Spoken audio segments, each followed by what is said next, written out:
Salut, je présente aujourd'hui ce bec branché en métal. Il est horrifié. Voilà, comme vous pouvez voir, la longueur déjà, c'est pas comme Autolink. Ça ressemble un peu visuellement à un Guardala, c'est du coffre. Mais je trouve que ce bec, il est plutôt placé un peu entre les deux, esthétiquement, entre Autolink et Guardala du coffre.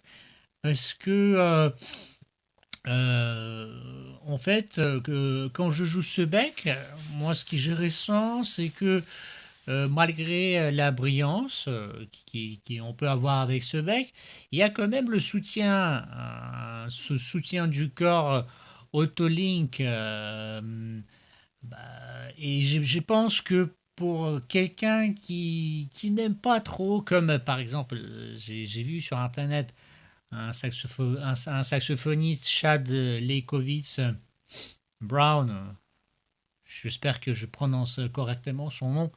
Il a dit, moi, je j'aime pas concept Autolink, moi, je préfère tout ce que Bert Larsen et tout. Voilà, je pense pour ces gens de mecs, ça peut être un très très bon bec parce que bon, il n'y a pas de perte de présence si on joue à la les prestats tranquilles où il faut un peu remplir la pièce mais pas trop fort. Et en même temps, pour bien pousser, pour que ça soit funky ou autre chose, c'est aussi pas mal. Il est en ouverture J27. Si je ne me trompe pas, selon mes recherches, ça correspond à un 7 étoiles.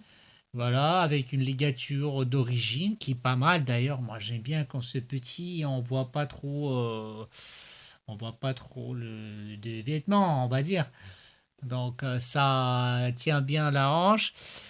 Et voilà, voilà. Moi, je trouve ce bec, il est quand même un peu sous-estimé par les musiciens jazz pro. Ce que j'ai constaté, c'est plutôt les musiciens pros qui sont pas très connus qui jouent ce bec. C'est les musiciens qui jouent au cirque.